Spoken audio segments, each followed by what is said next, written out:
Bonjour à tous. Merci d'être venus si nombreux. Donc, maintenant, on va parler d'anthroposophie. Donc, vous avez sans doute entendu parler d'anthroposophie au moins une fois dans votre vie. Si ce n'est pas le cas, on va en parler là. Alors, l'anthroposophie, c'est un courant philosophique, on va le voir. Et vous avez dû être confronté, peut-être sans le vouloir, à l'anthroposophie, soit par le biais des crèmes Velleda, des écoles Steiner-Waldorf ou de la biodynamie. Et donc on va décrypter là autour de cette table ronde ce qu'est vraiment l'anthroposophie, et, ses prétentions et ses potentiels problèmes. Voilà. Donc je vais laisser nos invités se présenter d'eux-mêmes et décliner aussi leurs conflits d'intérêts s'ils en ont. Bonjour. Moi je m'appelle Elisabeth Feiti, je suis créatrice du podcast Méta de Choc, qui est un podcast qui s'intéresse à la métacognition. Donc la métacognition, c'est la cognition de la cognition, c'est-à-dire la réflexion sur nos propres pensées. Je m'intéresse à la raison pour laquelle nous pensons ce que nous pensons. Pourquoi pensons-nous ce que nous pensons? Pourquoi croyons-nous ce que nous croyons? D'où ça nous vient? On a l'impression que c'est naturel, que c'est normal, que c'est tout à fait justifié, la manière dont on pense chacun, nos opinions, nos décisions. Et moi, je trouve ça intéressant de se demander, mais d'où ça vient?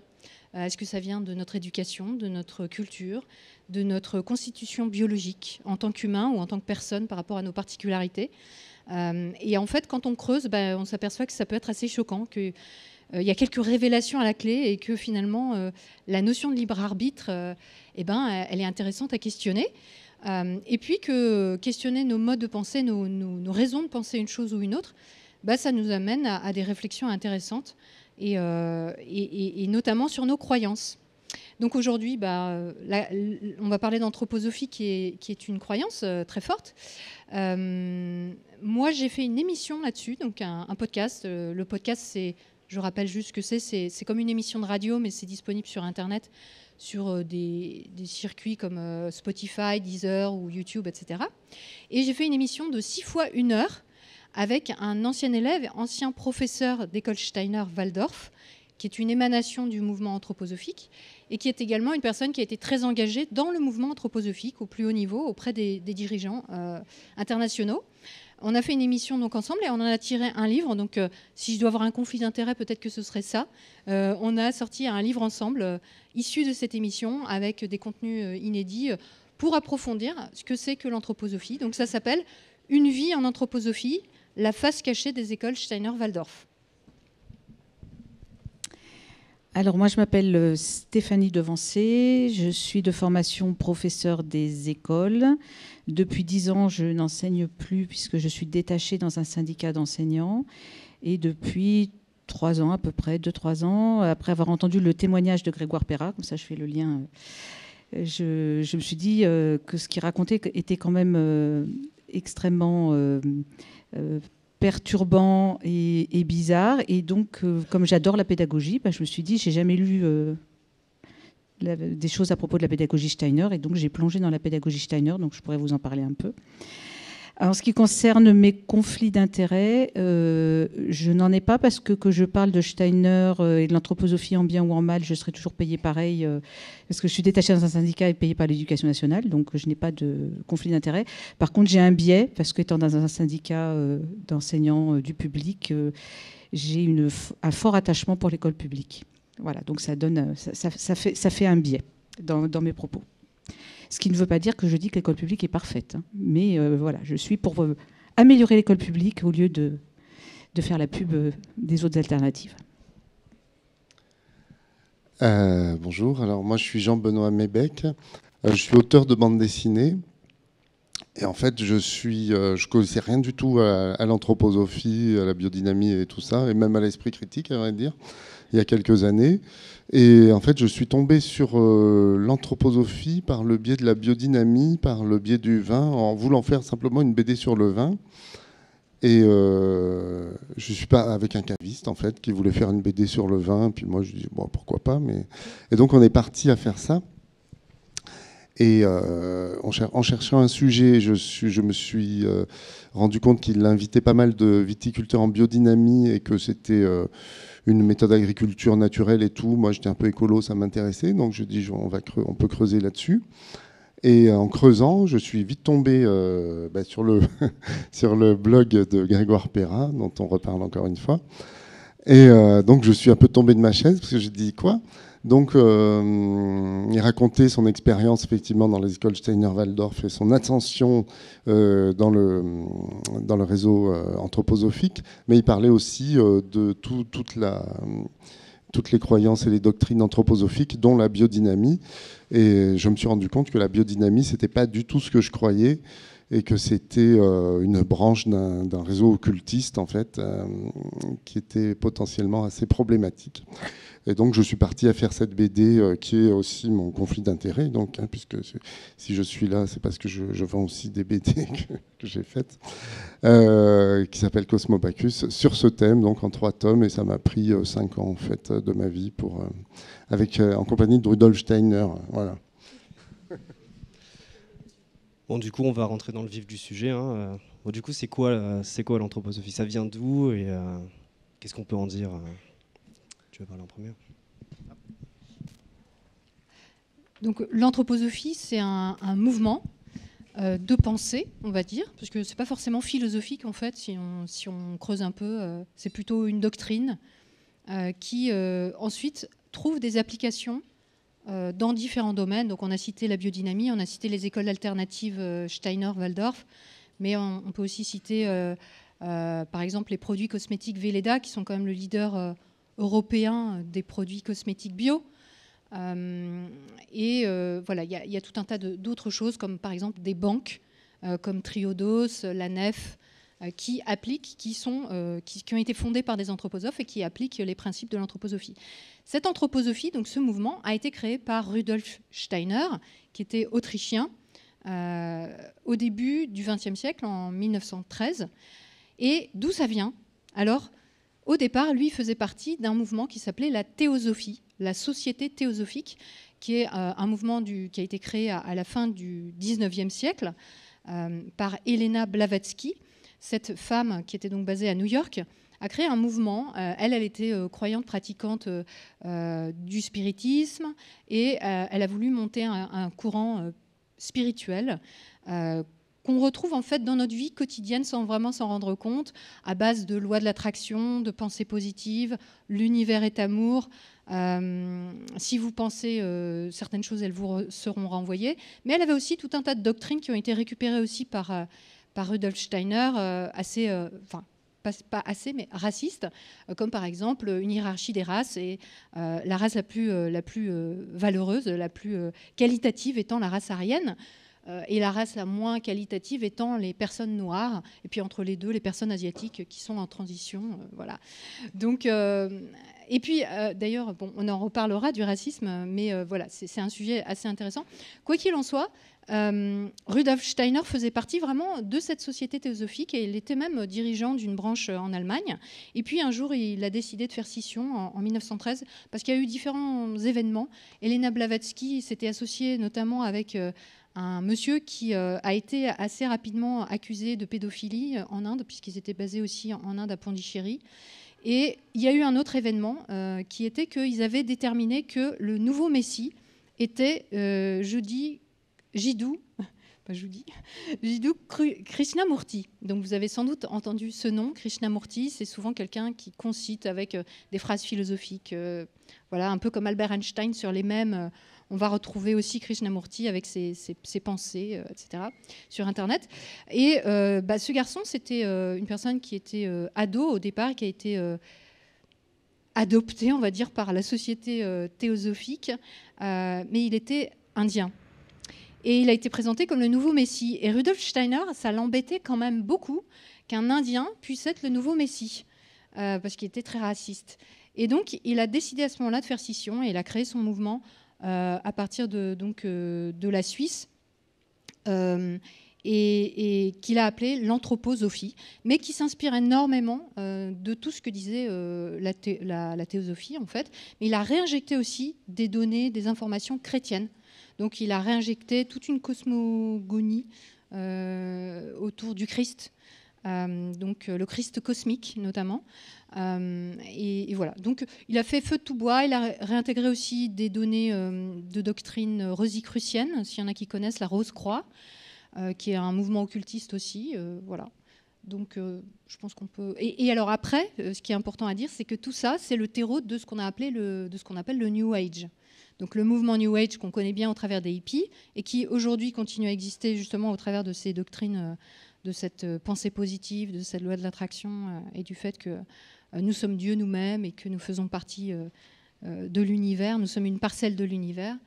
Tout ça, ça fait partie du mouvement New Age et Steiner a vraiment été très important dans la perpétuation, dans la continuité des idées du mouvement New Age, et notamment au travers d'une notion d'intuition, qui est quelque chose de très fort dans le mouvement New Age. C'est il faut suivre son intuition, il ne faut pas accorder d'importance à son mental, il ne faut pas réfléchir, il faut prendre des décisions sur son intuition. Alors bien sûr, c'est pas lui qui a inventé la notion d'intuition, qu'on retrouve aussi beaucoup chez Jung, qui était aussi une figure importante du New Age en fait, on l'ignore souvent. Mais voilà, Steiner, il a vraiment beaucoup apporté dans la diffusion du New Age.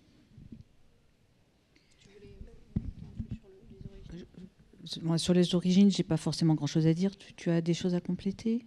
Moi, je parlerai un peu du contenu, en fait.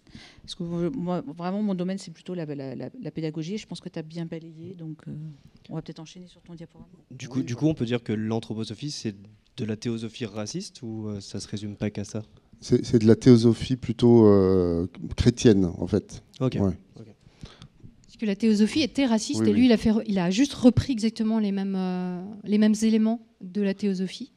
Il les a gardés de manière beaucoup plus prégnante, en fait. Parce que quelque part, on pourrait dire que c'est différentes branches du New Age, hein, la société théosophique, l'anthroposophie, il y a d'autres mouvements. Mais lui, en fait, il en a fait un pilier central, alors que la théosophie, quelque part, elle en parle moins aujourd'hui. Enfin, elle en parle moins. C'est moins fondamental parce que la société théosophique est un mouvement qui est très, très présent en fait à l'international encore aujourd'hui. Hein. Il y a des centaines de pays qui ont une société théosophique, donc elle est représentée vraiment à l'international au même titre que l'anthroposophie, mais plus encore. En fait, pour parler un peu de ce que c'est que l'anthroposophie, c'est une doctrine moniste, en fait, c'est-à-dire qui pense que tout n'est que spiritualité, et en fait que la matière est une illusion qui serait en fait de l'éther de spirituel condensé. Et que bon, l'idéal, c'est, je résume un peu, hein, donc avec ce que j'ai compris après multiples lectures. Tout n'est qu'être spirituel en fait. Et le centre, on le verra, mais le centre de l'anthroposophie, c'est l'homme, comme son nom l'indique, et son chemin en tant qu'être matériel vers la divinité. C'est tout ce qui intéresse l'anthroposophie. Et il y a des êtres spirituels qui nous entourent partout, tout le temps. Et en fait, ça n'est que la seule réalité. La réalité qu'on voit est une réalité illusoire. Voilà. Donc en fait, Rudolf Steiner, il a écrit quelques livres autographes donc, de sa main. Mais il a donné toute sa vie énormément de conférences. Des milliers de conférences, et dont beaucoup ont été retranscrites, donc je ne sais plus si c'est 600 livres qui sont disponibles de sa main. Donc pour essayer de faire un petit aperçu de ce que ça peut donner les contenus de l'anthroposophie, parce que du coup c'est tellement vaste, en plus c'est des choses qui paraissent cohérentes, mais qui le sont plus ou moins, et c'est très dur de s'en faire une idée globale pour savoir de quoi on parle. Donc moi j'ai récupéré le plus de bouquins en PDF possible de Steiner, donc là j'en ai 88, et je les ai passés à une moulinette en fait, qui est un logiciel qui s'appelle Iramutech, qui a été développé au laboratoire Leuras par Pierre Parinaud et Pascal Marchand. qui est présent ici, je parle sous contrôle. Donc ça, c'est tous les bouquins de Steiner que j'ai pu récupérer. Donc ça représente évidemment pas tous les livres de Steiner, loin de là. Mais ça part de 1901, même avant, 1882, jusqu'en 1926, l'année où il est mort. Donc on a quand même une bonne représentativité de ce qu'il a pu écrire. Voilà. Et bon, alors tout simplement, j'ai commencé par faire un... Là, je vais faire une présentation vraiment très succincte, hein, parce que déjà, c'est pas ma spécialité. Et après, on y reviendra en plus dans un deuxième temps. Donc, voilà. Ça, c'est un premier nuage de mots de ce dont il est question dans l'anthroposophie. Donc, on voit qu'effectivement, l'humain est le thème le plus important. L'humain et sa place au sein du monde, et notamment au niveau spirituel, de son âme spirituelle, puisque c'est tout ce qui compte, et quelle est la place du physique, voilà. Et puis donc la pensée, la mort, enfin on voit déjà vaguement de quoi il est question, la terre, la nature, le temps, voilà. Alors, bon, bah, ça, je suppose que vous pouvez rien voir, hein. C'est juste un exemple des termes. Ça, c'était juste pour donner un exemple, hein. C'est des termes qui sont utilisés par bouquin. Donc là, on voit le titre agriculture. Donc c'est ce qui m'a intéressé moi au premier chef, parce que je m'occupais de biodynamie. Donc on voit les occurrences des termes donnés par le logiciel. Donc c'est intéressant au niveau intellectuel de voir comment ça marche. On a les terres, plantes, voilà, force, chose, animal, substance. Voilà. On a pour les chroniques de l'Akasha.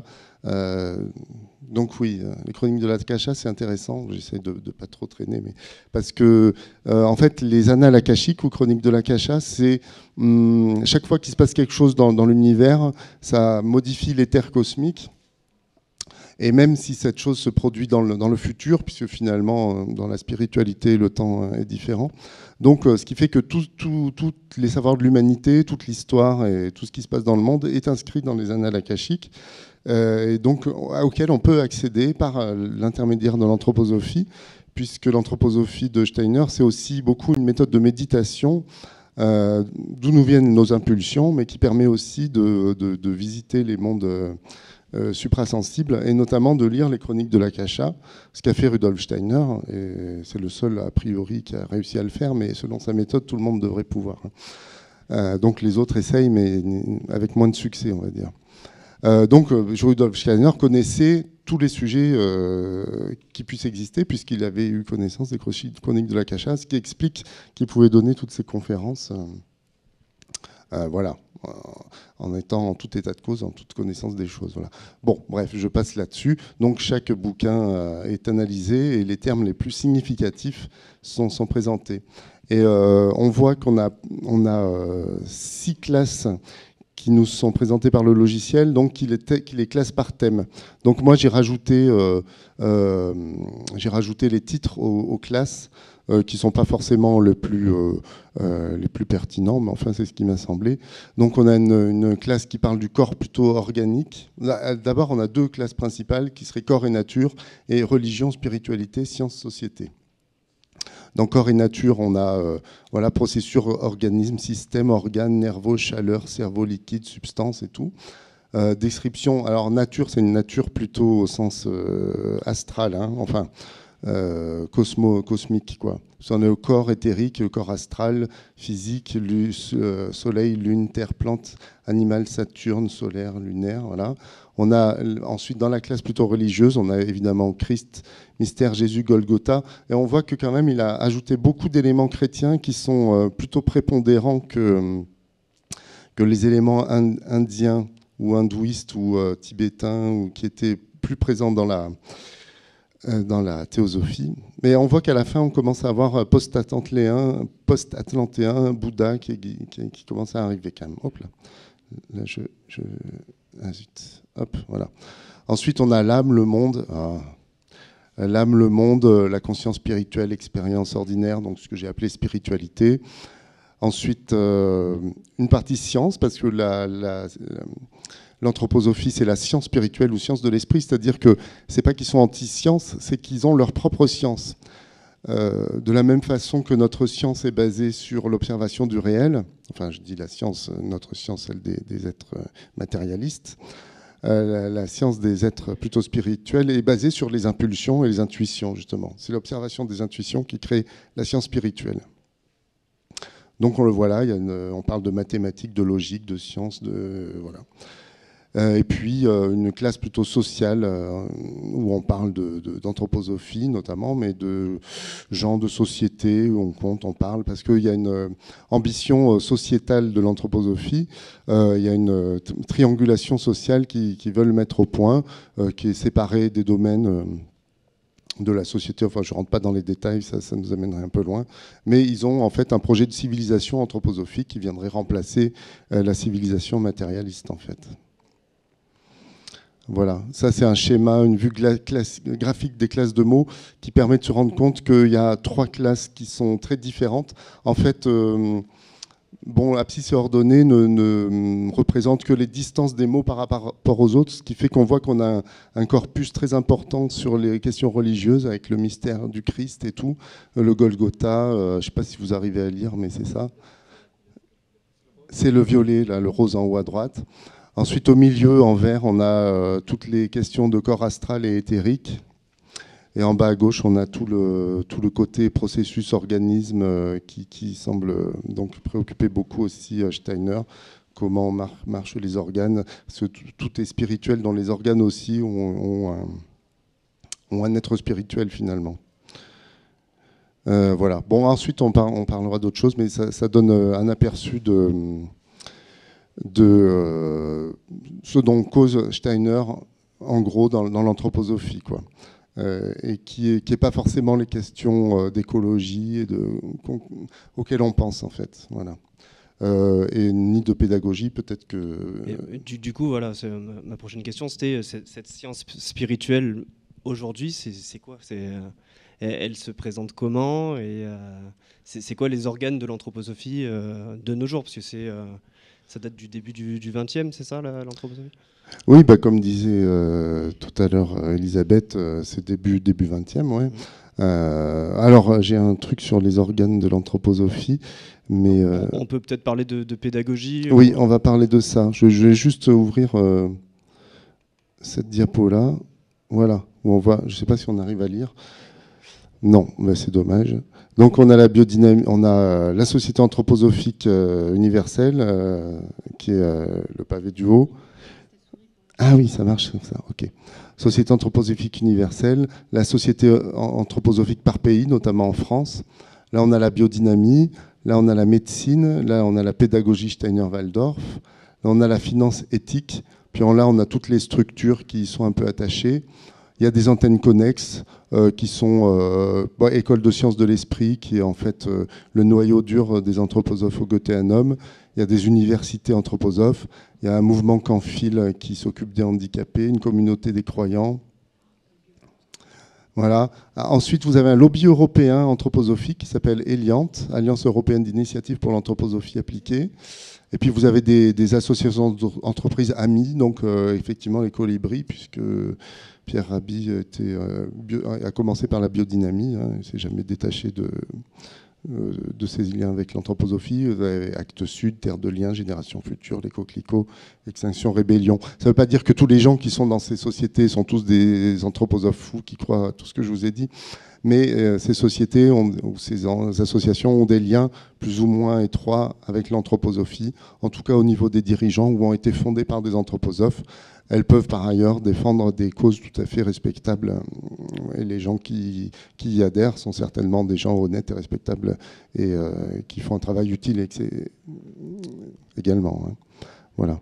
Donc, les idées de l'anthroposophie sont notamment portées par la pédagogie Steiner-Waldorf, parce que Steiner disait que si on enlevait la pédagogie Waldorf, l'anthroposophie s'écroulerait, il a dit un truc comme ça, je crois.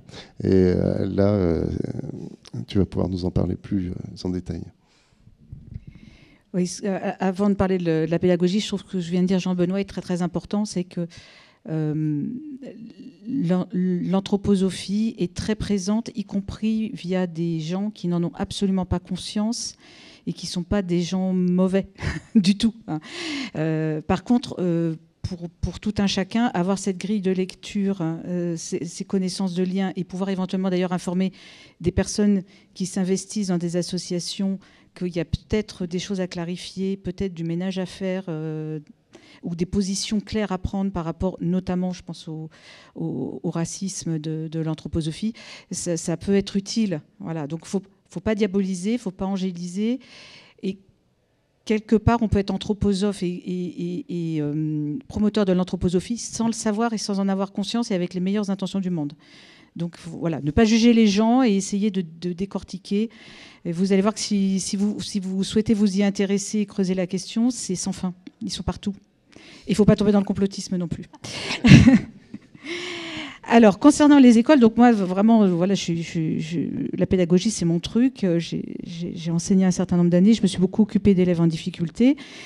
J'avais juste vaguement entendu, alors même pas dans ma formation d'enseignante, mais dans ma formation d'éducatrice spécialisée, puisque ça a été ma première vie professionnelle, que les écoles Steiner, c'était quand même un truc un peu bizarre, pas très fréquentable, mais je n'avais rien d'autre comme élément.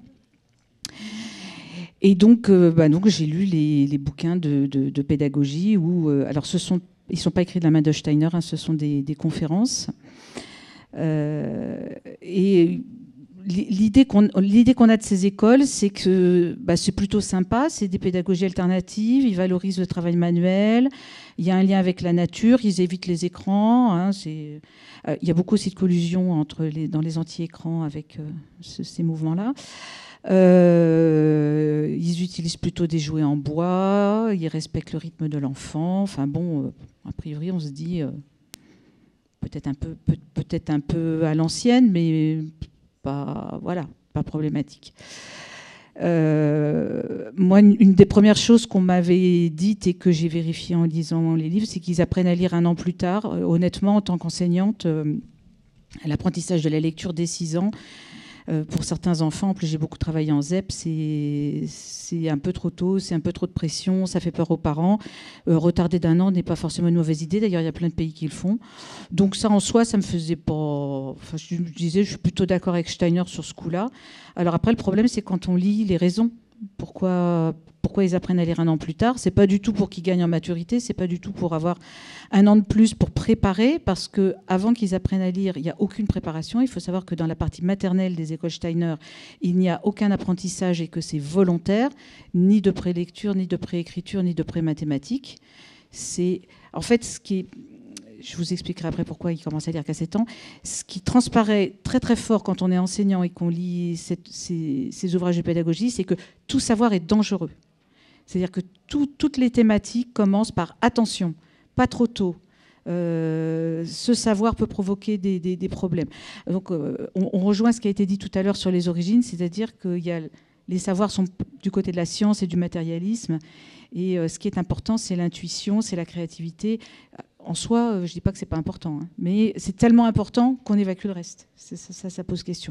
Alors pourquoi 7 ans? Parce qu'à 7 ans, moi je l'ai appris en lisant ça, à 7 ans, on a notre deuxième dentition qui apparaît. Bon, ça on le sait, hein, là je ne vous apprends rien.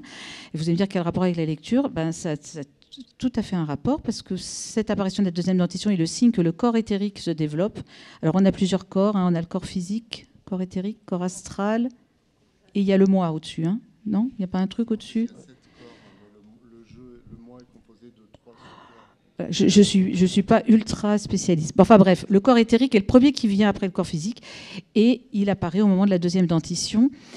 Et idéalement, d'ailleurs, Steiner dit dans ses conférences que ça serait mieux d'attendre le corps astral qui apparaît, lui, à la puberté pour commencer à apprendre à lire. Mais déjà, à son époque, il se dit que attendre que l'enfant ait 14 ans pour commencer à lui apprendre à lire, sociétalement parlant, ça passerait pas. Donc, il a quand même le souci que ces écoles ne soient pas complètement à côté de la plaque. Donc, l'idéal, ça serait d'attendre 14 ans, mais c'est pas possible. Mais à minima, on attend 7 ans. Et donc, il faut savoir que dans l'absolu, si on tombe dans une école Steiner très puriste, voilà, on peut être maintenu en maternelle un peu plus longtemps parce qu'on n'a pas encore perdu ses dents. Et là, on se dit que il commence à y avoir un petit souci. Moi, j'ai appris en lisant donc la pédagogie de Steiner qu'il fallait surtout apprendre la grammaire de la bonne façon, parce que si on apprend mal la grammaire, alors il n'est pas très clair sur la façon dont il faut l'apprendre. Moi, j'avoue que je reste sur ma faim sur les méthodes pédagogiques. Hein. C'est pas très très concret, mais en tout cas, si on fait mal la grammaire, on déclenche des problèmes d'intestin à l'âge adulte. Donc, si vous avez des problèmes d'intestin et que vous avez toujours été fâché avec la grammaire, sachez-le, ou que peut-être vous étiez très bon parce qu'on vous l'a appris trop tôt ou pas de la bonne façon, peut-être qu'il y a un lien à trouver. Et tout est comme ça. Et en fait, quand on lit cette pédagogie, on est en permanence sur l'âme, sur les différents corps, etc. Et sur des écoles qui se prétendent, enfin qui parfois se prétendent laïques, mais en tout cas ne mettent pas du tout en avant le fait qu'elles obéissent à une obédience. Moi, je trouve que ça ressemble quand même très très fort à une religion. Donc, on a le droit en France d'ouvrir des écoles religieuses, hein, les écoles catholiques. Quand un parent met son enfant dans une école catholique, soit il est catholique, il est d'accord et pas de problème, soit il n'est pas catholique, il le met pour d'autres raisons, parce qu'il y a un meilleur niveau, parce que c'est plus près, parce que voilà. Et il peut dire à son enfant, bah, je te mets dans une école catholique pour ces raisons-là, mais le côté catholique, c'est pas un truc auquel on adhère nous, et on peut en discuter, quoi. Bon, en tout cas, il est au courant que dans cette école-là, il va être exposé à une doctrine et à des croyances. Le problème, c'est que quand on met son enfant dans une école Steiner, bah, si on est anthroposophe, on sait où on met son enfant et on sait qu'il va être exposé. Alors, indirectement, parce qu'ils disent bien, on n'enseigne pas l'anthroposophie à l'intérieur des écoles. Alors, ça se discute, mais en tout cas, la pédagogie repose sur l'anthroposophie, donc on ne peut pas dire qu'elle n'est pas présente. Mais si on est un parent bobo écolo, sensibilisé à des tendances New Age, et qu'on met son enfant dans une école Steiner ou un parent inquiet parce qu'à l'école publique, son enfant ne va pas être bien pris en compte parce qu'il a une petite difficulté, un petit problème de rythme, etc., on ne sait pas du tout dans quoi on met son enfant et on ne sait pas du tout qu'il y a ces croyances derrière. Alors il y a le karma, il y a la réincarnation, enfin toutes ces problématiques. En fait, les professeurs des écoles Steiner sont investis d'une mission non pas d'enseignement, mais d'accompagnement des âmes de leurs élèves pour qu'ils se réincarnent le mieux possible. Et on est vraiment dans un chemin spirituel et pas dans je dirais presque que les apprentissages scolaires sont secondaires et que fort heureusement ces écoles coûtent cher et donc cela fait un tri à l'entrée de familles qui ont les moyens d'apporter à leurs enfants un bagage culturel et social suffisant pour compenser les manques de l'école. Et ça, je pense que c'est relativement vrai. On a quand même quelques témoignages d'enfants qui sont sortis des écoles Steiner et qui ont rejoint le circuit normal avec quelques difficultés de niveau scolaire. Voilà, un premier tableau. Après, si vous avez des questions, je peux répondre à des questions plus précises. Et ne pas hésiter à me contacter si vous voulez que je vous donne les liens vers les ouvrages en question pour les lire vous-même. Ne croyez personne sur parole sur ces choses-là. Je ne sais pas d'ailleurs si toi aussi tu peux rendre disponibles les ouvrages que tu as fait. La plupart sont disponibles sur le site de Chanologie. Ça vaut le coup. Alors, faut être motivé, hein, parce que c'est abscon. Mais si vous avez envie d'aller voir vous-même ou si vous en parlez à des gens qui ne vous croient pas, c'est intéressant aussi de savoir que la plupart de ces ouvrages sont rendus disponibles en ligne.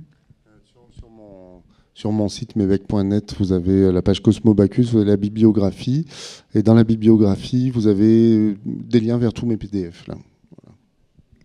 C'est bien d'aller voir soi-même et ça donne une idée de la folie du personnage. Oui, moi je voulais juste rajouter un petit mot sur les dents, parce que je crois qu'il était quand même assez intéressé par les dents, Rudolf Steiner. Et notamment, on dit beaucoup que dans les écoles Steiner, c'est justement, il y a de la créativité, il y a des activités manuelles.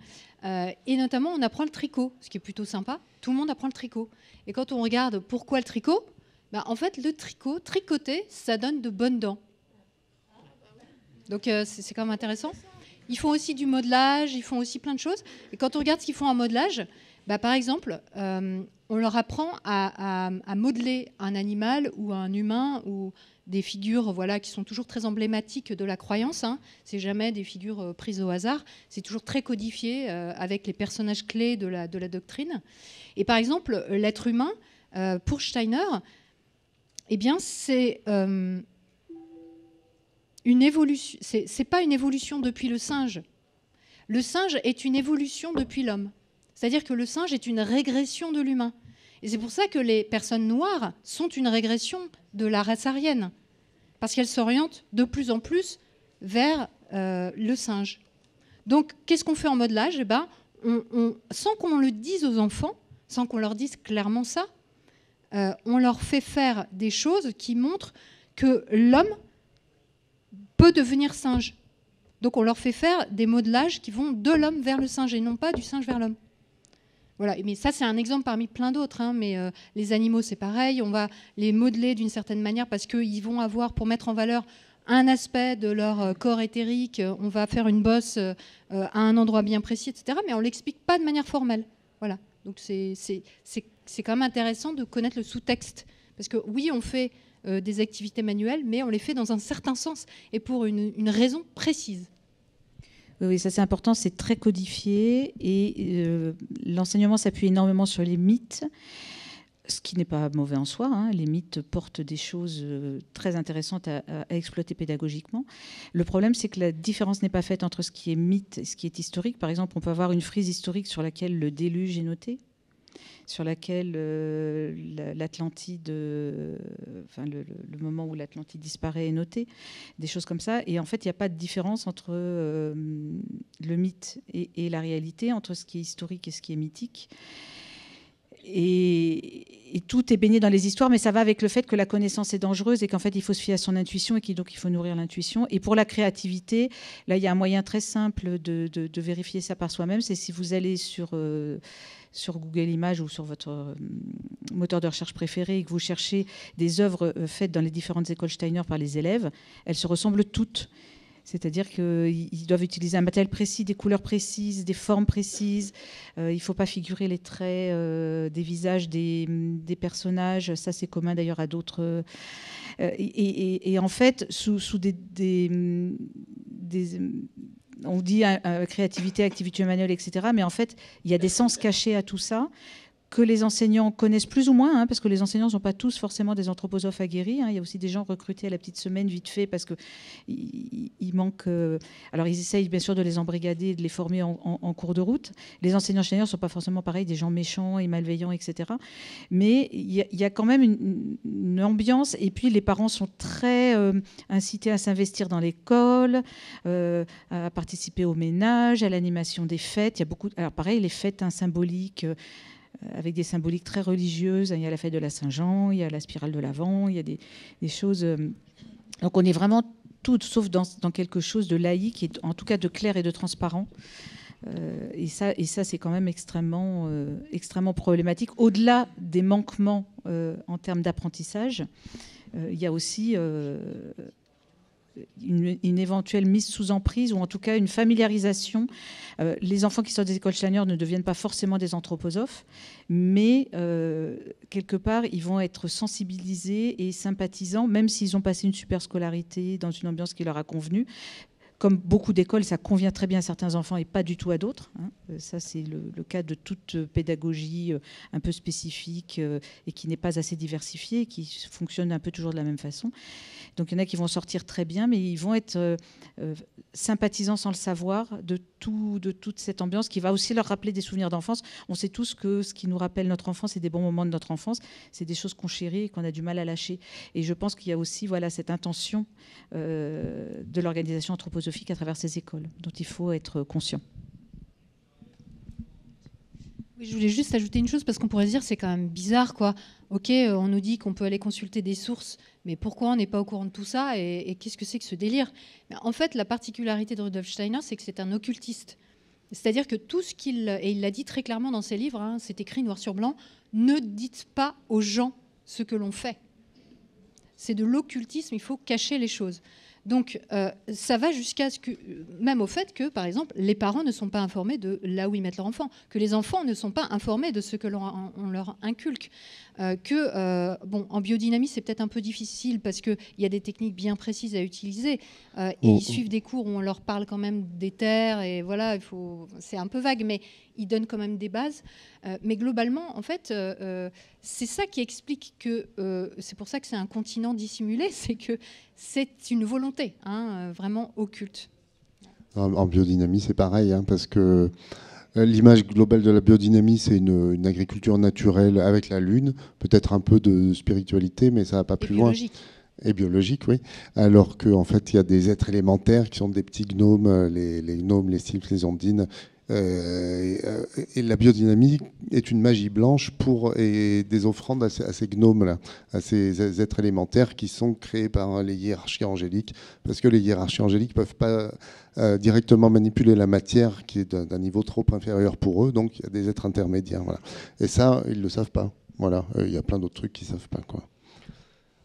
Moi, en juillet dernier, j'ai lu un super dossier enquête du journal Le Monde sur l'anthroposophie et sur Rudolf Steiner, penseur alternatif.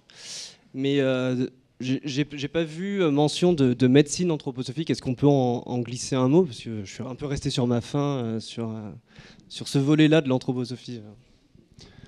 Bah oui, c'est un vaste sujet.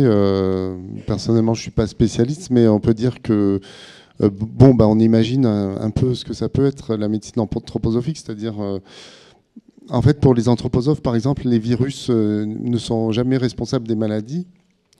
Les virus sont une conséquence de la maladie. Ce qui provoque les maladies, ça peut être un mauvais alignement entre notre corps physique et notre corps astral et éthérique.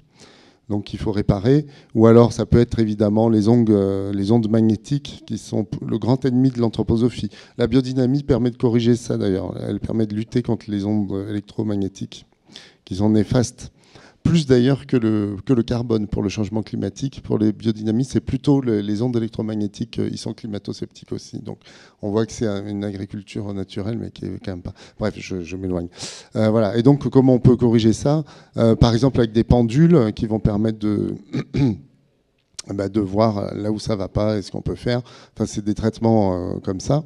Et bien sûr, la médecine anthroposophique, elle est anti-vaccin, puisque les vaccins sont même Rudolf Steiner, il y a une citation où il dit c'est une ruse d'Ahriman, donc le démon de la matérialité, du vice et de la rationalité. Donc il faut éviter aux enfants. Donc en gros, vous avez Lucifer qui est le démon qui monte vers le haut et qui porte à la spiritualité, et Ahriman celui qui descend vers le bas et qui porte à la rigidité et à la rationalité, qui est très mauvais lui. Et entre les deux, vous avez le Christ cosmique qui vient du soleil et qui équilibre les forces. Donc la médecine anthroposophique va tenter, dans une optique christologique, de rétablir ces équilibres-là. Les vaccins sont une ruse du démon Ahriman pour faire séparer le corps physique de ses corps éthériques et de l'âme de l'individu. D'ailleurs, dans la pandémie qu'on vient de connaître, l'anthroposophie a été fer de lance de tout le mouvement anti-vax, avec le lien avec les antennes 5G. C'était le docteur Cowan, qui était un médecin anthroposophe, qui a lancé cette rumeur. Au Brésil, vous aviez la présidente de l'Institut Ita Wegman, qui était une collaboratrice de Rudolf Steiner.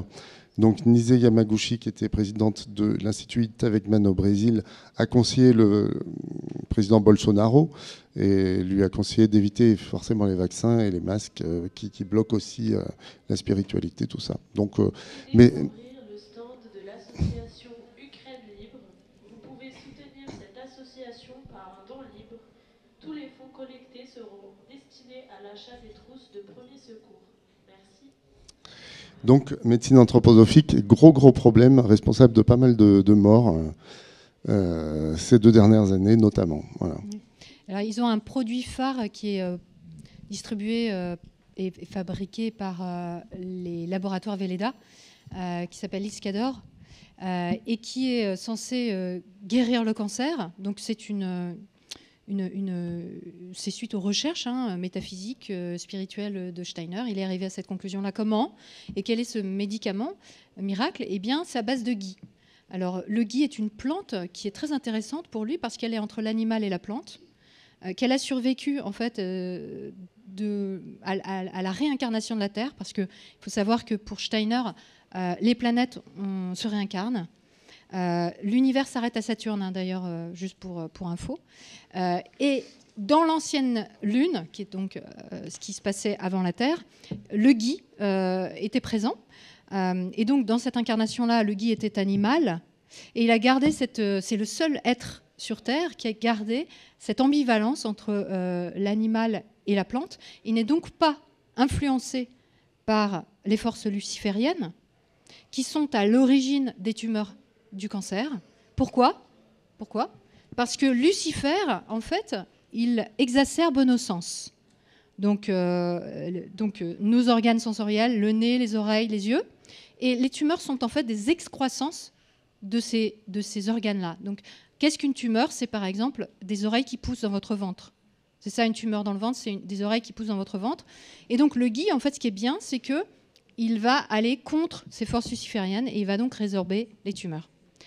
Alors, c'est un produit qui est aujourd'hui pas commercialisé en France, mais qui est commercialisé ailleurs en Europe et qui est proposé en sous-main par les médecins anthroposophes, qui sont de réels médecins puisqu'ils ont fait des études de médecine en France, mais qui les ont faites dans l'optique de pouvoir, ensuite exercer le métier de médecin en ayant une spécialité anthroposophique, comme on pourrait avoir une spécialité en homéopathie, par exemple, mais qui n'est évidemment dispensée principalement par la société anthroposophique. Hein.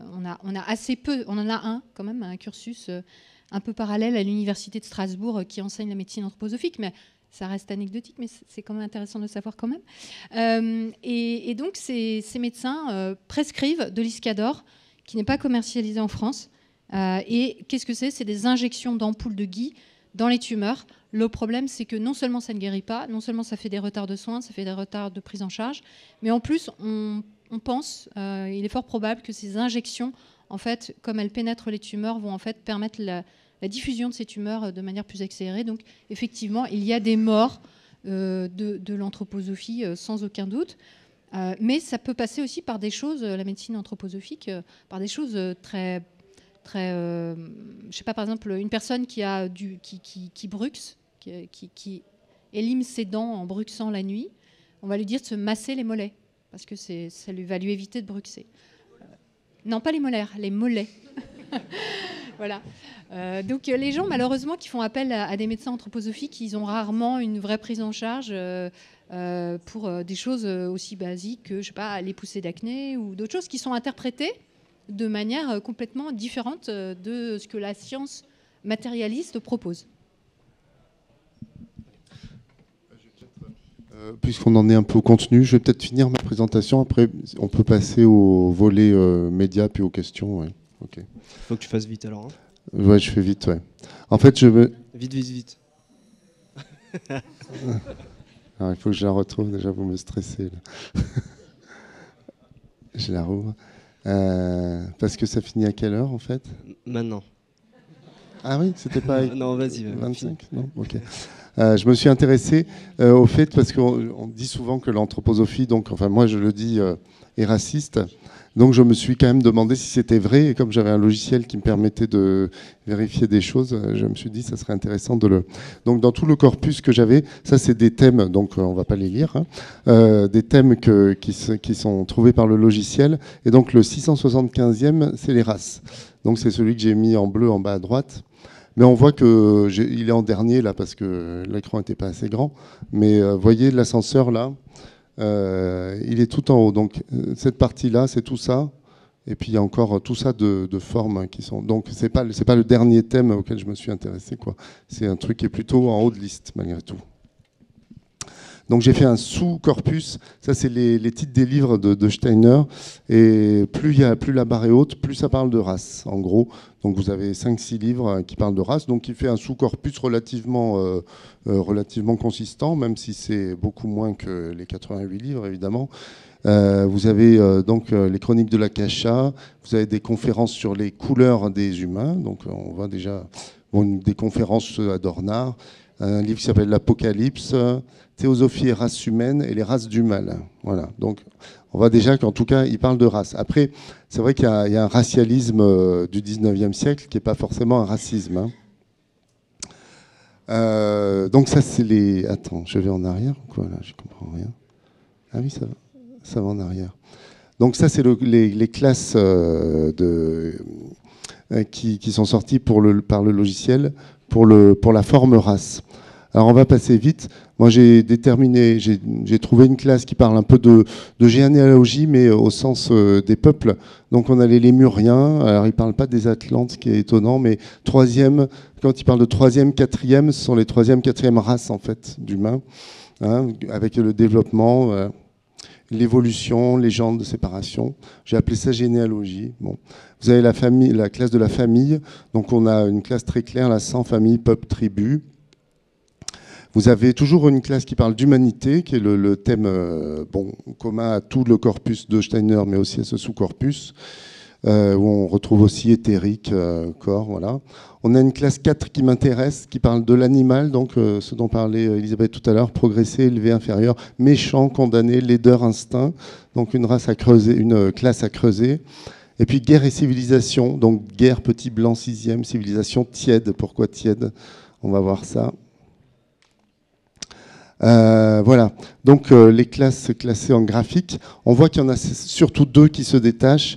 La classe bleue foncée en bas à gauche, qui est animal, condamné, inférieur, méchant et élevé aussi. Pourquoi? Instinct, effort, laideur. Et la classe 5 qui est guerre, civilisation, petit blanc. Donc je me suis intéressé à ces deux classes qui se détachent particulièrement. Je vais passer vite sur ces deux graphiques puisqu'on n'a pas beaucoup de temps. Donc vue arborescente de la classe 5, donc guerre, civilisation, petit blanc, voilà, on les retrouve là. Et la classe 4, forme homme-animal. Donc ce que j'ai fait, là c'est une vue graphique qui ne nous apprend pas grand-chose, qui est assez jolie malgré tout. Et ce qui va nous apporter des choses, c'est des extraits de texte qui sont les plus significatifs selon le logiciel pour chacune des deux classes et qui là va nous apporter des choses. Donc je ne sais pas si on peut lire. Non, toujours pas. Alors on va zoomer. On va pas tout lire non plus. Je vais lire parce que ça se répète beaucoup. Hein. J'ai mis en jaune moi-même, c'est moi qui ai souligné tout ce qui me paraissait un peu problématique. Donc l'humanité a progressé en se débarrassant de formes inférieures et s'est purifiée. Elle s'élèvera encore en éliminant un nouveau règne, celui de la race des méchants. Dans les profondeurs de l'abîme, la race des méchants aux instincts sauvages prendra des formes animales, ce que disait Elisabeth, tout à fait. Tandis que les âmes spiritualisées qui ont accueilli le principe du Christ proclameront leur accueil avec le nom du Christ. Voilà, les races arriérées, les formes inférieures. Donc on voit que quand même il y a un petit thème qui se diffuse.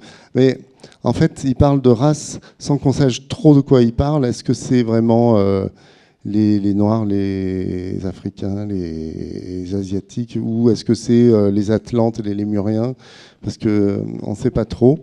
C'est ce que va nous apprendre la classe suivante. Donc je fais vite, hein, c'est dommage, parce que ça serait amusant de... Enfin non, pas du tout, mais ce serait intéressant de...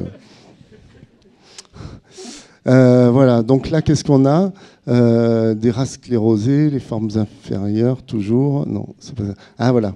Petit nombre d'êtres qui sont issus de toutes les nations, de toutes les races qui sont mis au divin. Alors, on a des races lémuriennes, 5e race. Là, on a une référence aux tièdes. Alors, ceux qui sont tièdes, on a deux références aux tièdes dans deux livres différents. Quels sont ces tièdes? Alors on a l'explication là.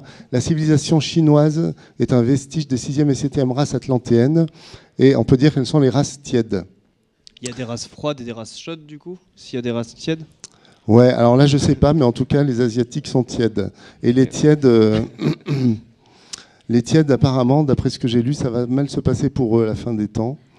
Donc pour les Asiatiques, c'est dommage. Et j'ai pas trouvé trop de références dans mon corpus aux Africains, c'est dommage, mais bon. C'est un peu problématique ce que je vous dis. Hein. Enfin, j'ai l'air de rigoler, mais c'était vraiment pour voir ce qu'il y avait dans le corpus, quoi. Là, on a les races rouges et brunes. JB, on va peut-être écourter un peu. Ok, bon, ouais. Je pense qu'on a compris l'idée. Hein. Je pense qu'effectivement, on peut dire qu'il y a du racisme dans le corpus de Steiner. Voilà. Donc c'est une doctrine qui est raciste, qui est anti-médecine, anti-science en général. On a parlé tout à l'heure de Grégoire Perra. Grégoire Perra, c'est le seul qui parle de ça, qui en est revenu des écoles Steiner ou... Ben non. Hein. non, mais Grégoire Perra, c'est alors la personne avec laquelle j'ai fait mon émission. C'est vrai que c'est un peu la personne qu'on connaît en France, mais il y a beaucoup de personnes à l'international qui parlent, qui sont soit des anciens élèves, des anciens profs. Il y a par exemple une personne qui a parlé bien avant Grégoire Perra aux États-Unis, qui s'appelle Roger Rowling, qui a un blog qui est consultable. Alors il est en anglais, mais il est tout aussi intéressant. Et il y a différentes personnes en Suède, dans différents pays, donc voilà, en Amérique latine, en Italie, etc. Donc non, il n'est pas du tout seul, mais c'est vrai qu'en France, on entend beaucoup parler, voilà, parce parce qu'il est français. Et du coup, tout à l'heure, je parlais du dossier du journal Le Monde. On entend de plus en plus parler de biodynamie dans les médias. Est-ce que c'est un manque de connaissance des médias ou ils sont de connivence avec l'anthroposophie en général? Ça dépend des cas, mais en général, je pense pas qu'il y ait un complot des journalistes pour anthroposophes pour faire advenir la civilisation anthroposophique, mais je pense qu'il y a un effet cool marketing de l'anthroposophie qui se présente toujours sous des jours séduisants par une agriculture naturelle, par des médecines douces, par une pédagogie alternative sympathique, et donc ça séduit simplement les médias. Après, vous avez quelques cas, effectivement, le dossier du Monde est un peu problématique parce que je pense que certains journalistes au Monde étaient assez connaisseurs du dossier, et donc bon, après je peux pas dire me lancer en disant que c'était des anthroposophes qui sont introduits au Monde, mais le Monde est depuis plusieurs années très complaisant envers l'anthroposophie, en tout cas. Voilà, c'est ce qu'on peut dire, c'est ce que je dirais, je m'arrêterai là, quoi. Et du coup, le dernier rapport de la Miviludes mentionne que c'est une dérive sectaire. On en est où là-dessus? Parce que en France, c'est considéré comme une dérive sectaire, peut-être pas en Allemagne. On a une idée de pourquoi Alors, la Miviludes est très prudente. Et elle a raison parce que... Alors, oui, la Miviludes, c'est l'organisme qui surveille les dérives sectaires en France. Elle est très prudente parce que elle risque des procès et elle en a déjà eu de la part de l'anthroposophie. Donc, elle ne dit pas que l'anthroposophie est une dérive sectaire, mais elle mentionne l'anthroposophie et ou les écoles Steiner dans quasiment chacun de ses rapports. Et rien que ce fait-là, de mentionner que ce sont des points d'attention et qu'il faut continuer de faire attention, suffit à être extrêmement parlant. C'est pas le cas dans le dernier rapport, si je me souviens bien, mais dans le précédent, il parlait aussi des colibris. Donc il y a vraiment... Je pense quand même que quand on se pose une question sur une organisation, un mouvement, etc., il y a deux points pour avoir une première information qui ne sera pas suffisante, mais qui vous donnera un premier indice. C'est aller voir la page Wikipédia, et je précise en français. Généralement, quand c'est des pseudosciences et quand c'est soupçonné de dérives sectaires, c'est très souvent mentionné. Et aller voir si c'est mentionné dans les rapports de la Miviludes. Ça doit être des points d'alerte. Voilà. Bien sûr, ce ne sont pas des listes. Et j'ai été très prudente aussi tout à l'heure en parlant des écoles, c'est que même si je pense que fondamentalement ces écoles ne devraient pas exister en se présentant de cette manière-là qui est trompeuse et qui me paraît extrêmement problématique, je pense qu'il y a des enseignants qui sont tout à fait bienveillants et qui font de leur mieux. Je pense qu'il y a des enseignants sous emprise qui auraient peut-être besoin d'aide et peut-être besoin qu'on les aide aussi à prendre conscience qu'ils sont dans quelque chose qui ne va pas. Et je pense qu'il y a des écoles où les choses doivent se passer moins mal, plus mal, etc. Et qu'il faut pas, il faut faire la différence entre le danger de la doctrine et les gens qui en sont acteurs sont potentiellement aussi des gens victimes et sont souvent des gens de bonne foi. Voilà, faut vraiment être très attentif à ça. Et comme vous l'avez vu dans tout un tas d'autres conférences, dire aux gens qu'ils ont tort, qu'ils se sont fait abuser, qu'ils se trompent et voir peut-être qu'ils font du mal à leur insu en voulant faire du bien, c'est pas quelque chose où on n'y va pas au bazooka. Voilà, faut faire attention. Par contre, moi, je serais moins complaisante avec les journalistes, c'est que je pense que les journalistes qui ignoraient il y a quelques années la question de l'anthroposophie, de la biodynamie et des écoles Steiner ne peuvent plus l'ignorer maintenant, ou s'ils l'ignorent, c'est parce qu'ils ont choisi de l'ignorer. Donc ceux qui continuent de faire des articles extrêmement positifs, sans contrepoint ou avec des contrepoints systématiquement minorés, portent une part de responsabilité. Voilà. Soit qu'ils soient séduits par l'anthroposophie, soit qu'ils soient imprudents, mais en tout cas... Et je pense que là, le travail d'information est extrêmement utile. Et là, on peut y aller au bazooka, sur les réseaux, en n'attaquant pas quelqu'un précis, mais en disant ce qui est dans cet article, ça ne va pas parce que, ou c'est complaisant, ou c'est faux. Là, il faut y aller, quoi. Enfin, moi, je pense que c'est important. Et du coup, si j'avais quelque chose à dire suite à ce que vous avez là, parce que je pense que ce qui est important, c'est que vous informiez aussi les gens qui ne sont pas forcément touchés. Les gens qui achètent des produits Velleda, les gens qui boivent du vin en biodynamie, ce n'est pas qu'ils n'ont plus le droit d'en acheter. C'est qu'il faut qu'ils sachent qu'en achetant un produit Velleda ou en achetant un vin en biodynamie, ils financent une dérive sectaire qui potentiellement est problématique. Qu'ils le sachent, après, on achète tous des trucs problématiques, hein, et tout est problématique d'une manière ou d'une autre. Donc il ne s'agit pas de juger ou de pointer, mais d'informer. Et notamment qu'en achetant par exemple les produits Velleda, on finance leur partie médecine qui produit de l'homéopathie, les extraits de gui dont vous a parlé Elisabeth tout à l'heure, et que quelque part on contribue à tout ça, et est-ce qu'on a envie de le faire, voilà. On va passer à une série de questions. Merci. Donc on a vu que l'anthroposophie, c'est un mouvement qui cache bien son jeu, disons, et qui est assez tentaculaire. Je suis votre travail avec assiduité, donc quelque part, je pense qu'effectivement la meilleure façon de lutter contre ces dérives, en tout cas, c'est de les rendre visibles. Comment vous sentez que ça évolue? Enfin, ça fait plus ou moins longtemps que vous dénoncez tout ça. Et je voulais savoir un petit peu comment vous percevez ce mouvement-là, comment il va évoluer. Est-ce que le fait de le dénoncer, ça va finalement lui mettre un terme ou pas? Alors, en ce qui me concerne, j'ai commencé à me préoccuper de ces sujets en 2015. Et au début, avec Grégoire et puis 2-3 militants, il n'y avait vraiment pas grand monde qui dénonçait. Donc on était un peu seuls. Et au fur et à mesure, c'est beaucoup le travail de Grégoire, en fait, Perra, qui a porté ses fruits. Et aussi le fait qu'il ait eu des procès. Donc de plus en plus de gens l'ont suivi sur les réseaux et tout ça. Et effectivement, maintenant, ce que disait Stéphanie est vrai, il n'y a plus un article qui sort bienveillant vers la biodynamie ou d'autres sujets sans que toute une flopée d'internautes ne le pointe, et ce qui est très bien. Donc il y a beaucoup plus de gens qui sont sensibles et qui sont connus. Est-ce que ça fait reculer l'anthroposophie? Ça, je ne peux pas le dire, j'en sais rien du tout, et j'en suis pas sûr. Voilà. Ce qu'on peut voir en tout cas, c'est qu'il y a effectivement une information qui circule aujourd'hui vraiment, c'est-à-dire qu'il y a de plus en plus de gens qui prennent la parole au sujet de l'anthroposophie. Donc il y a de plus en plus de gens qui sont au courant qu'il y a un problème avec ça, qui connaissent le mot anthroposophie. Et une autre chose qu'on peut observer aussi, c'est que les instances anthroposophes françaises sont de plus en plus sur leur garde. Elles se sentent menacées. Et je pense qu'elles le sont dans un certain point, puisque tout simplement, on parle de quelque chose dont personne ne devrait parler, puisque c'est occulte. Donc pour eux, c'est vraiment très inquiétant. Et je pense qu'en France en particulier, notamment par rapport aux écoles, ils se sentent très menacés. Ils voient bien qu'il faut qu'ils fassent gaffe. Ils font très attention et ils ont l'habitude de le faire, puisque ça fait partie de leur manière de faire. Par contre, à l'international, non, pas du tout. À l'international, ça grandit. Je veux dire, il y a plein de choses qui se passent en Chine. Vladimir Poutine s'est prononcé officiellement en faveur des écoles Steiner. Bah oui, parce que quand même, c'est pour la race blanche. Et en plus, la prochaine race, c'est la race slave. Donc c'est mieux que la race aryenne. C'est la race slave.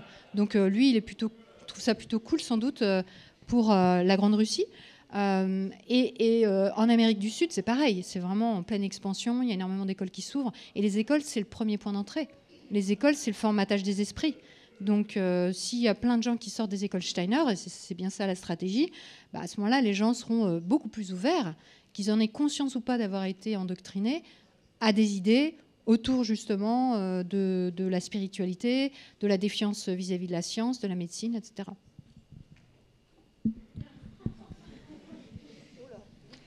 On rappelle que Grégoire a gagné tous ses procès contre l'anthroposophie. Ils l'ont renommé Grégoire Perrapa, du coup.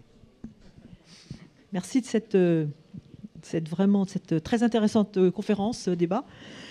Donc, qu'est-ce qu'il en est du contrôle possible, justement, pour les écoles? Parce que les écoles sont privées hors contrat, j'imagine. Et donc, il y a une obligation d'éducation. Donc, que fait l'État, finalement? Alors déjà, il y en a quelques-unes, je crois que c'est 2 ou 3 qui sont sous contrat. Et là, on est dans le scandale absolu, parce qu'elles fonctionnent a priori pas de façon fondamentalement différente de celles qui sont hors contrat. Alors après, il y a des contrôles. Là, il se trouve que récemment, dans le cadre de mes fonctions syndicales, on a fait une demande générale de tous les rapports de visite des établissements hors contrat de France. Alors, il faut savoir que vous avez le droit de demander, et c'est quelque chose que vous pouvez conseiller d'ailleurs à quelqu'un qui veut mettre son enfant dans une école alternative hors contrat. On peut écrire au rectorat et demander communication du rapport. Si le rectorat refuse, on peut saisir la CADA, qui permet de demander les documents administratifs, et on peut avoir ces documents. Ce ne sont pas des documents publics, mais ce sont des documents qui doivent être communiqués, puisque c'est le travail de la fonction publique. Alors après, le problème qu'on a, c'est que les inspections... Donc moi, j'ai lu intégralement 5 rapports d'école Steiner sur 22. Parce que même en les demandant officiellement de la part d'un syndicat et en ayant l'accord de la CADA disant il faut communiquer ces documents-là, c'est de droit. C'est-à-dire que là, si on allait au tribunal administratif, on les obtiendrait tous. Mais ça nous prendrait beaucoup de temps, ça nous coûterait de l'argent et il faut aller dans le tribunal administratif de chaque académie pour chaque... Enfin, bon, bref. Mais... quelqu'un de déterminé ou une association qui s'est fixé un but peut tout à fait mener ce travail-là. En tout cas, on a ouvert une première brèche parce que c'est la première fois que ces rapports sont demandés à aussi grande échelle. Donc on espère que ça va aussi inspirer des journalistes, peut-être des opérations d'infiltration dans les écoles. Ça serait intéressant d'avoir des gens qui se fassent embaucher et qui racontent ce qui se passe vraiment à l'intérieur, qu'on ait pas seulement des témoignages de personnes qui en sont sorties plus ou moins cassées, mais des témoignages sociologiques, psycho ou journalistiques. Ça serait vraiment intéressant. Donc on espère avoir ouvert cette brèche-là.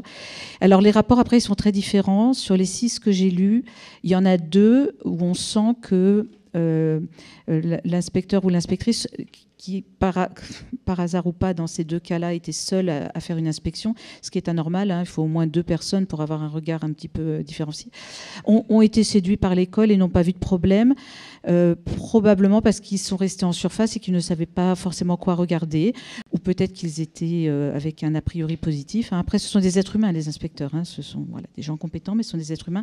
Et s'ils n'ont jamais entendu parler des problématiques de l'anthroposophie des écoles Steiner, ou qu'ils ont entendu du bien des écoles Steiner, ça les influence forcément.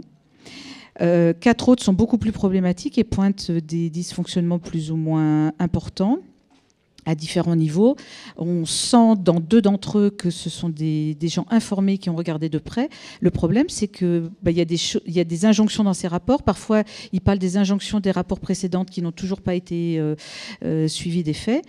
Et que concrètement, on a l'impression, là je vais préciser, on a l'impression qu'il ne se passe rien. C'est-à-dire qu'à l'interne, ça fait remuer quand même un peu les choses, mais à l'interne, il peut se passer des choses bizarres aussi, des rapports qui disparaissent entre la personne qui reçoit le rapport et le recteur. Ils ont quand même des soutiens à l'interne, alors sans sombrer dans le complotisme, ils ont des soutiens partout, etc. Mais il y a quand même tout un tas de gens qui, de bonne foi ou non, trouvent que c'est bon de protéger ces écoles et c'est bien qu'elles existent. Donc là, on a un vrai travail de citoyen à faire, je pense, et en tout cas d'alerte autour de personnes. Et là, je vais mettre dans le même paquet, même si les problématiques ne sont pas les mêmes, toutes les écoles hors contrat. Moi, ce qui m'a énormément surpris, on a reçu 200 rapports, c'est que globalement, 80% des rapports montrent quelque chose qui est largement déficient par rapport à une école publique lambda. Et je parle y compris des écoles Montessori hyper chères, y compris des écoles Espérance banlieue, etc., etc. Donc, c'est... Par exemple, moi, les écoles Montessori, j'étais très surprise. Je m'attendais vraiment... Parce que pour le coup, alors il y a aussi des problématiques avec Montessori, on ne rentrera pas dans le détail, et je ne suis pas une spécialiste, mais... Voilà, elle était théosophe, mais la méthode... Moi, je lis des bouquins sur la pédagogie de Montessori, ça me parle en tant qu'enseignante. Il y a des principes pédagogiques extrêmement intéressants. Ce n'est pas pour rien d'ailleurs que plein d'enseignants du public se sont emparés d'éléments de sa pédagogie, parce qu'il y a des choses vraiment intéressantes. Bref, tout ça pour dire qu'il faut être très vigilant sur ces points-là. Je voudrais juste ajouter une chose concernant les inspections, les rapports qui vous ont été communiqués. Il me semble que le rapport de l'école de Françoise Nissen n'est pas remonté. Alors, il a été demandé par les auteurs du bouquin que je vous conseille d'ailleurs sur le nouveau dérive sectaire. Son nom m'échappe là tout de suite. Jean-Loup Adenor, voilà, qui a un avis favorable de la CADA et qui lui va au tribunal. C'est un journaliste, donc lui il va au tribunal administratif. Donc ce rapport va être remis à un journaliste. Forcément, puisque la CADA donne un avis positif, donc le tribunal administratif va se prononcer en faveur, mais c'est long. Donc ce rapport va sortir dans la presse dans les mois qui viennent. Donc, je précise, Françoise Nissen, c'est l'ancienne ministre de la Culture, la dirigeante des éditions Actes Sud, qui publie énormément de livres anthroposophiques et d'auteurs anthroposophes. Et elle a donc une école qui s'appelle le Domaine du possible, qui est en fait qui a été fondée, dirigée au départ avant que le scandale n'arrive publiquement par des grands pontes de l'anthroposophie et des écoles Steiner. Et elle a toujours dit que ce n'était pas une école Steiner, mais on voit que quand même elle retient le rapport. Donc voilà, le rapport n'est pas encore, mais on l'obtiendra sans doute.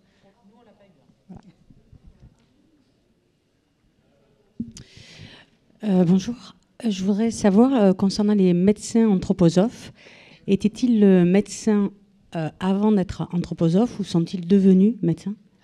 En général, c'est plutôt des gens qui ont l'ambition de devenir médecins anthroposophes, qui sont donc anthroposophes, qui sont convaincus par la doctrine, qui vont faire des études de médecine pour pouvoir devenir médecins anthroposophes.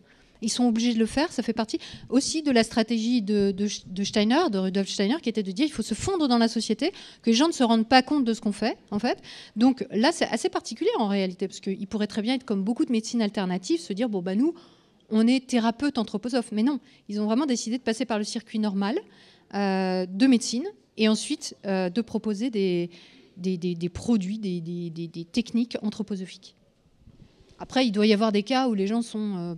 pas anthroposophes, qui sont médecins, puis qui sont séduits par les techniques anthroposophiques et qui font ensuite une formation complémentaire. Ça doit arriver.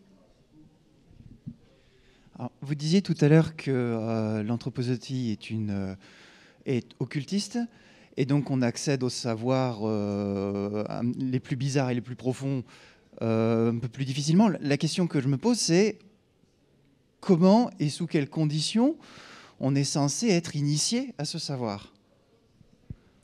L'initiation, elle se fait au contact des anthroposophes. Donc, il y a différentes manières de le faire. D'abord, la première chose, c'est évidemment par les écoles ou de fil en aiguille. Si on a envie, on arrive en terminale, on a envie de poursuivre, comme l'a fait par exemple l'intervenant Grégoire Perra, qui est lanceur d'alerte aujourd'hui.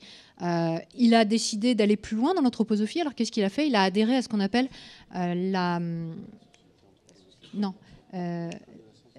l'école de sciences de l'esprit.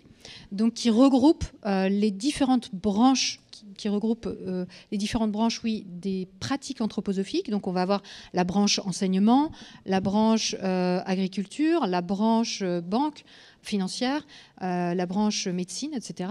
Et donc, si vous êtes membre de l'école de sciences de l'esprit, vous allez pouvoir accéder, vous allez pouvoir par exemple faire partie d'un groupe particulier, je ne sais plus comment ils appellent chaque antenne, mais si vous faites partie de la branche agriculture, vous allez être initié à tout ce qui concerne l'agriculture par ce biais-là. Après, vous avez tout un tas de conférences qui sont données aussi, si vous faites partie de la société anthroposophique. On n'a pas parlé de ça, mais il y a aussi une église qui s'appelle la communauté des chrétiens. Décidément, j'ai des trous de mémoire. Donc la communauté des chrétiens est officiellement une église anthroposophique avec des prêtres. Donc là, avec un culte christique, etc. Et là aussi, vous pouvez être initié. Donc voilà, il y a plein de manières d'être initié, mais globalement, si vous êtes anthroposophe, vous avez votre carte d'anthroposophe, vous avez accès à énormément de connaissances. Et puis, vous allez être chapeauté aussi souvent par des initiés, justement, par des personnes qui vont être des sortes de maîtres spirituels, sans que ce soit formel, mais qui vont être des gens qui vous prennent sous leur aile et qui vont vous apporter des enseignements. Oui, petite précision, beaucoup d'anthroposophes ne sont pas forcément adhérents officiellement à la société anthroposophique et donc peuvent dire non, moi je ne suis pas anthroposophe, et en jouent. Et d'autres personnes, notamment parmi ceux qui ont quitté ces croyances, nous disent maintenant, en fait, ça fait 10 ans que j'étais anthroposophe sans le savoir. C'est-à-dire qu'on peut être anthroposophe et promouvoir l'anthroposophie sans même en être conscient, parce qu'on est dans un contexte... familial, sociétal, ou si on vit dans un éco-village par exemple, etc., où on est imprégné de tout un tas de croyances en pensant juste être écolo, un peu intéressé par les spiritualités New Age, etc., et se rendre compte, une fois qu'on a pris du recul par rapport à ça, de se dire en fait j'étais à fond dans l'anthroposophie, promoteur de l'anthroposophie sans même le savoir. Donc c'est pas comme certaines organisations sectaires où il y a vraiment un cursus extrêmement précis. Là, tout est flou, tout est... et je pense que c'est volontaire et que ça fait partie du succès. Oui, il y a une chose aussi pour l'initiation qui est très importante et qui est obligatoire, c'est qu'il faut lire un certain nombre de livres de Steiner, puisqu'il en a écrit 600 quand même, donc c'est pas mal, il y a de quoi faire. Et notamment tous les ans, il est recommandé de lire La liberté, la philosophie de la liberté, merci. Et il y en a d'autres. Donc vous avez les grands canons, vous avez une dizaine de bouquins qui sont vraiment les grands indispensables. Et donc vous ingérez en fait cette doctrine très régulièrement. Tous les ans, vous lisez le même livre et tous les ans, vous allez lire aussi 2-3 autres livres de Steiner. Donc ça aide évidemment. Et c'est des livres dans lesquels on va retrouver tout le vocabulaire que donnait Jean-Benoît tout à l'heure, qui s'imprègne en fait. C'est pour ça qu'on n'est pas conscient qu'on va diffuser cette pensée qui est intégrée en fait, qui devient vraiment notre mode de pensée.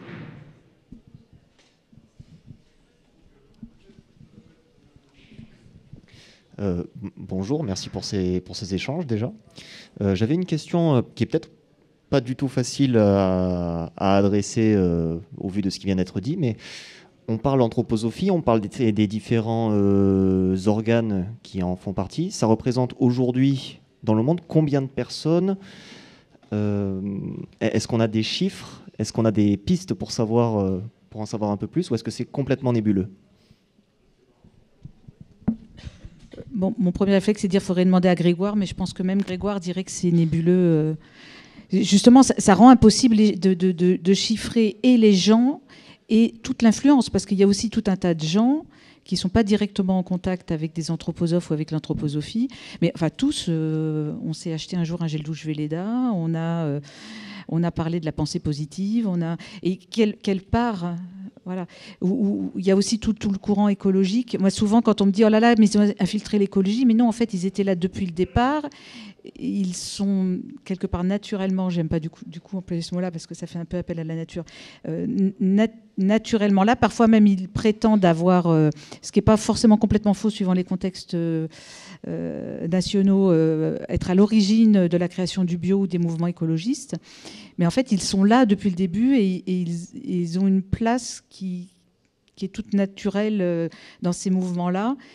Et moi, par exemple, en ce moment, je cherche désespérément une organisation écologique pour combattre le réchauffement climatique, etc., qui ne soit pas complètement imprégnée de ces croyances-là. Et pour l'instant, je n'en trouve pas. C'est extrêmement difficile. Oui, à part le Shift Project, voilà, mais c'est très compliqué parce que et quand je dis à des gens que je cherche ça, ils disent bah moi je milite là, je milite là, je milite là, et souvent soit je sais déjà qu'il y a vraiment des problèmes. Ça ne veut pas dire que les gens sont problématiques, ça veut dire qu'il y a des liens qui moi me posent problème pour m'engager. Voilà, et ça fait partie mais ça fait partie de l'occultisme, je pense. Rajouter un truc, ouais. C'est impossible de dire le nombre. Après, il y a les gens qui sont directement adhérents de la Société anthroposophique universelle, dont je n'ai pas le nom non plus, ou de la Société anthroposophique en France, et ça a été mis en avant par le journal Le Monde dans son dossier. Eux sont assez peu nombreux, sont très peu nombreux en fait.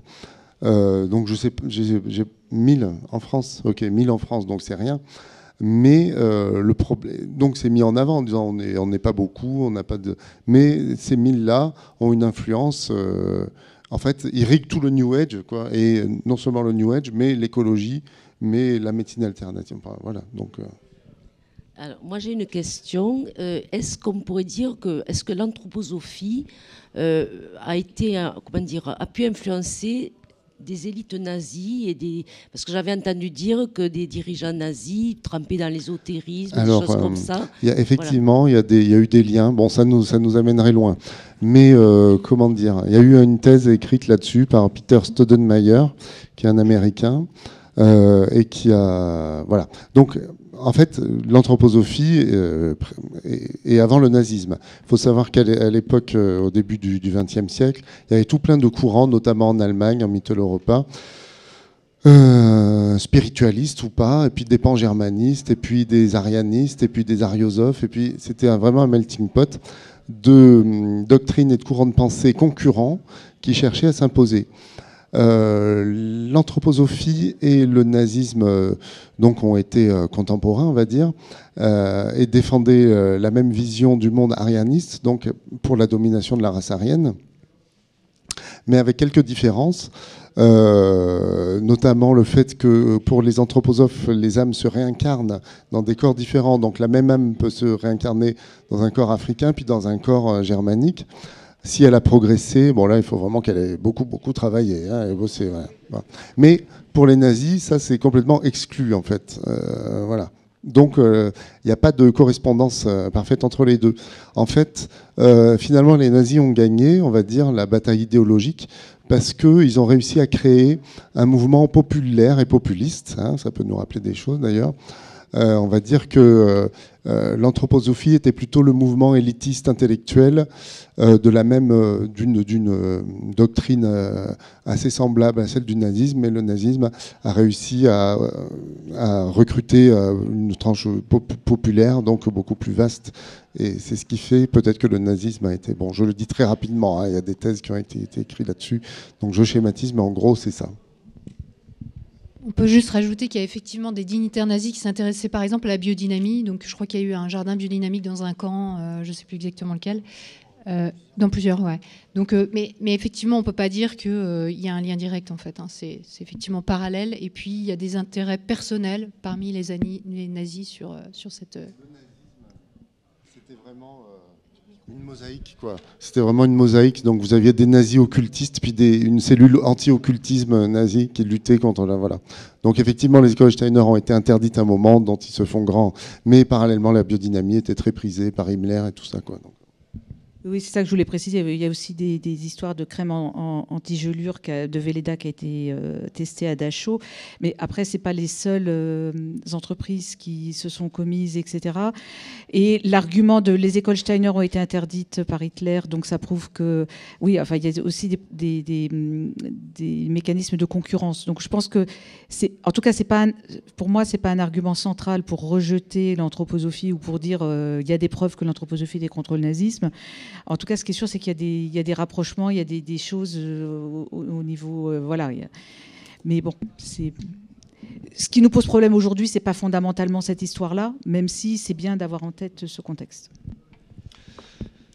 Bon, il se fait tard, c'est l'heure d'aller manger. Je vais prendre une dernière question et après, vous pourrez vous rapprocher pour continuer. Juste une petite question, merci beaucoup. C'est justement sur la biodynamie. Est-ce que vous pourriez juste préciser les caractéristiques de cette agriculture? Et surtout, il y a pas mal d'entreprises qui se disent d'agriculture biodynamique. Est-ce que ça veut dire fatalement qu'ils sont anthroposophes? Ou quand on achète leurs produits, est-ce qu'on finance fatalement l'anthroposophie? Bon, la biodynamie, c'est une série, très rapidement, plus il y a une conférence là-dessus hier, série de recettes inventées par Steiner, donc des plantes avec des bouts d'animaux morts qui sont mélangés, puis qu'on dynamise dans des grands volumes d'eau, ou qu'on met, voilà. Ok. Alors ensuite, chaque fois qu'il y a de la biodynamie labellisée, ça finance effectivement la Société anthroposophique universelle, puisqu'il y a des fonds qui passent de Déméter, notamment au Goetheanum, hein, donc voilà ce que je dirais. Oui, en fait, les agriculteurs doivent payer tous les ans la labellisation Déméter, qui est en fait une branche, comme j'ai dit tout à l'heure, liée à l'école de sciences de l'esprit sur l'agriculture, et donc, qui finance le Goetheanum, qui est le siège social de la Société anthroposophique universelle. Mais si vous achetez à un revendeur, lui aussi, le revendeur, il doit redonner une part au système auquel il appartient. Il y a Déméter, il y a Biodivin, il y a différentes structures en lien avec la biodynamie. Et par contre, l'agriculteur n'est pas forcément anthroposophe. Par contre, il doit respecter les principes et les rituels, et à minima faire un peu semblant, puisque c'est marqué quand même dans le cahier des charges Déméter que si on n'est pas anthroposophe, on n'est pas un très bon biodynamiste. Mais il peut aussi l'être pour des raisons commerciales. Hein. Le label biodynamie fait vendre, est à la mode. Il peut aussi l'être parce que ça lui parle, ça correspond à sa sensibilité des choses, sans forcément adhérer à toutes les croyances et sans forcément... Voilà. Et souvent, d'ailleurs, il masque un petit peu. Hein, si la vessie de serre qui sèche au soleil avec les fleurs à l'intérieur et qui sont censées après servir à dose homéopathique pour ces cultures, il s'en vante pas et il la montre pas aux gens qui viennent acheter les vins de sa cave, quoi. Donc, bon. il a quand même conscience que c'est pas. Mais ça peut aussi être des gens qui sont mis sous emprise lors de leur formation ou qui sont. Ça peut être des victimes aussi. Donc voilà. Ça peut être des victimes ou ça peut être des gens qui veulent faire de l'argent juste avec le label biodynamique. Je pense à notamment certains grands domaines qui ont pignon sur rue et qui se lancent en biodynamie avec fracas en disant que c'est super et que si eux s'y lancent, ça prouve bien que c'est scientifique et que c'est extraordinaire. Là on peut supposer du cynisme, mais bon, on est dans une société capitaliste.